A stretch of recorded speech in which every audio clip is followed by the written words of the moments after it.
Assalamualaikum warahmatullahi wabarakatuh. Nah, hari ini anak-anak, pertemuan matematika kita membahas tentang taksiran. Taksiran itu apa sih? Taksiran itu perkiraan, dilambangkan seperti ini. Ya. Ini adalah lambang dari simbol dari taksiran. Yang pertama adalah pembulatan bilangan. Taksiran itu juga disebut dengan pembulatan. Misalkan di sini ada contohnya 2,3. 2,3 ini masuk pembulatan berapa? Kita bulatkan berapa? Pembulatan 2. Kenapa? Karena 3 yang belakang ini, di belakang koma ini, 3 di belakang koma ini kurang dari 5. Jika kurang dari 5, maka dibulatkan 2. Depannya seperti ini. Contoh, kita bikin garis bilangan ini 1 sampai 10. Angka yang di tengah-tengah itu adalah 5. Jika 5 ke kanan itu dibulatkan ke atas. Jika 5 ke kiri itu dibulatkan ke bawah. Tapi 5 ini tetap tidak dibulatkan ke atas atau dibulatkan ke bawah, ya. Jadi 3 itu kan ke kiri. Kita lihat 5 ke kiri, patokannya tengah-tengah ini 5. Jika ke kiri maka dibulatkan ke bawah, jadi tetap 2 seperti ini. Tapi jika 5 ke kanan berarti dibulatkan menjadi 1. Contoh 4,7. Di belakang koma ada angka 7. Angka 7 ini lebih besar dari 5. Kita lihat angka tengah-tengahnya adalah 5. 5 ke 7 berarti ke kanan, di atas. Berarti atas itu kita ataskan, kita bulatkan ke atas. Jadi 4,7 itu 5. Kita lihat di sini. Tadi kan mintanya 4. Nah, sedangkan belakangnya itu adalah 7. 7 itu lebih besar dari 5. Jadi kita bulatkan ke atas 4 ini jadi 5. Seperti itu, paham? Pokoknya patokannya itu kita membuat garis bilangan dulu 1 sampai 10. Kita lihat nilai tengahnya, angka tengahnya 5. Jika 5 ke kanan seperti 7 ini, 5 ke kanan itu berarti kita ataskan 4 menjadi 5. Jika 5 ke kiri itu kita bawahkan, misal 3 ini. 3 kan ke kiri, masuk kelompok kiri, berarti kita bawahkan 2 ini tetap menjadi 2. Seperti itu, paham ya? Kemudian kepuluhan 52. Karena 2-nya ini itu adalah kurang dari 5, kembali lagi 5 ke kiri berarti 2 termasuk kelompok ke kiri, kita bawahkan menjadi 50. Sedangkan 58 karena 8 lebih besar dari, maaf ini salah.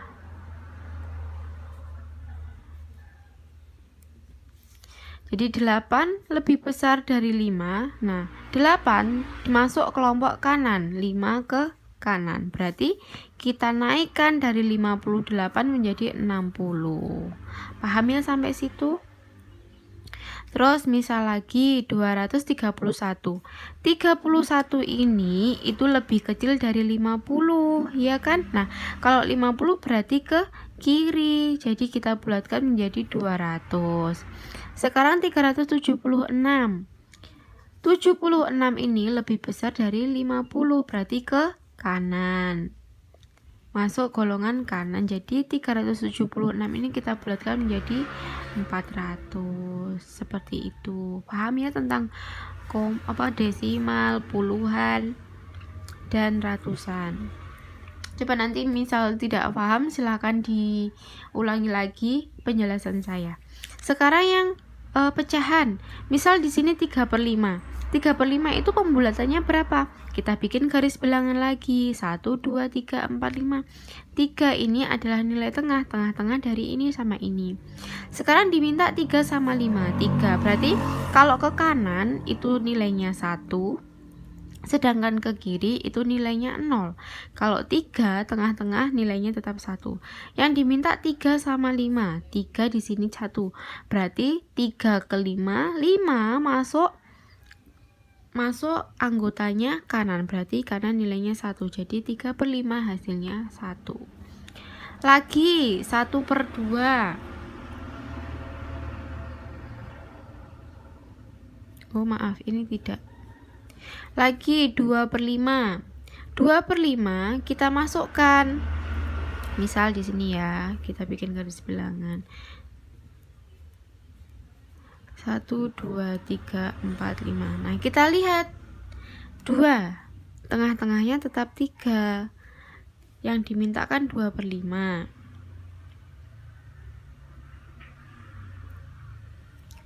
2/5. Nah, jadi ini 2/5 sini, 3/5 itu nilainya 1. Nah, sedangkan kita diminta 2, berarti tengah ke kiri. Kalau tengah ke kiri nilainya 0. Jadi 2 itu nilainya 0. Sampai sini paham nggih? Selanjutnya penaksiran dua bilangan. Yang pertama adalah taksiran atas. Misal 1/2 ditambah 3 4/5. Jadi di sini kan ada pecahan. Nah, pecahan ini semua jika taksiran atas pecahan yang ada di balik angka ini itu nilainya 1.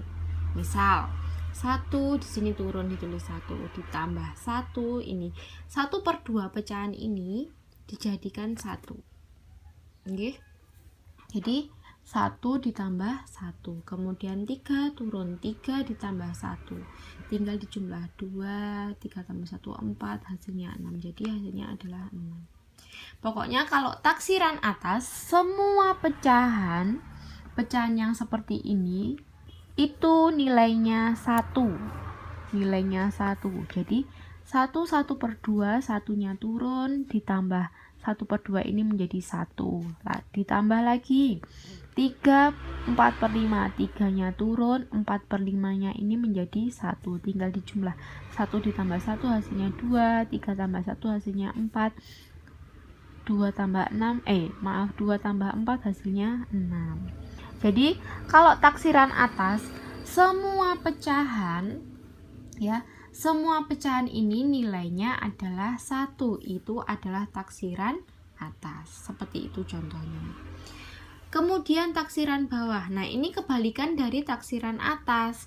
Kalau taksiran bawah semua pecahan yang seperti ini nilainya adalah 0. Ya, tadi kalau atas itu nilainya 1, pecahan seperti ini nilainya 1, sedangkan taksiran bawah seperti ini nilainya 0. Kita coba jabarkan. 1/2, 1, satunya turun di sini ditambah 1/2 menjadi 0.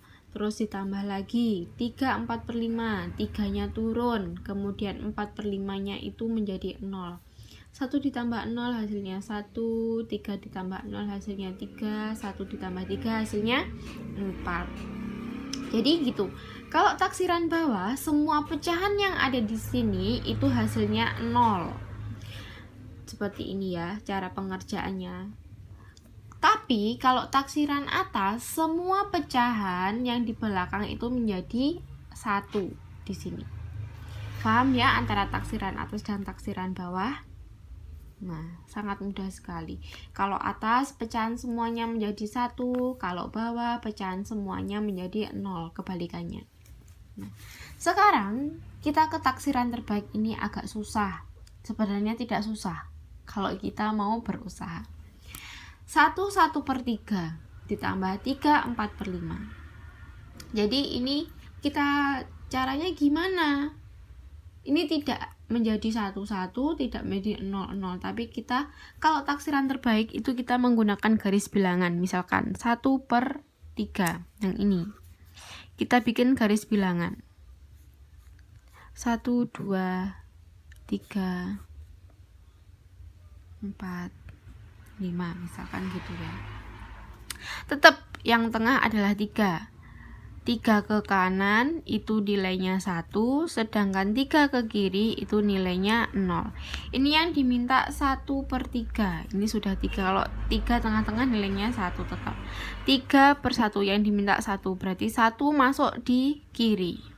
Berarti 3 1/3 itu masuk 0. Di sini kita ditulis 0. Satunya turun di sini ditambah. Yang dicarikan ini yang pecahan, yang satunya tetap turun. Jadi 1/3 itu hasilnya 0. Nah, sekarang lagi kita lihat 3 4/5, 3-nya turun. Sekarang yang dicari adalah 4/5. Kita cari 4/5 di sini.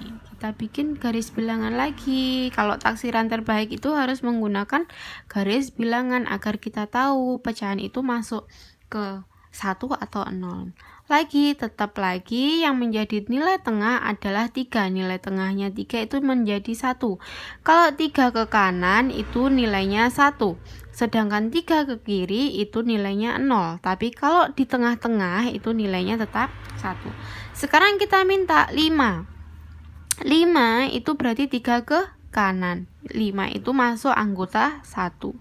4/5, 4. 3, berarti 4 masuk ke anggota kanan 1, berarti 4/5 itu nilainya 1. Tinggal kita jumlah 1 ditambah 0 hasilnya 1, 3 ditambah 1 hasilnya 4, jadi 1 tambah 4 hasilnya 5. Begitu. Jadi kalau taksiran terbaik itu pecahan ini harus kita cari menggunakan garis bilangan. Kita cari dulu dia masuk anggota 0 atau anggota 1 seperti itu tadi.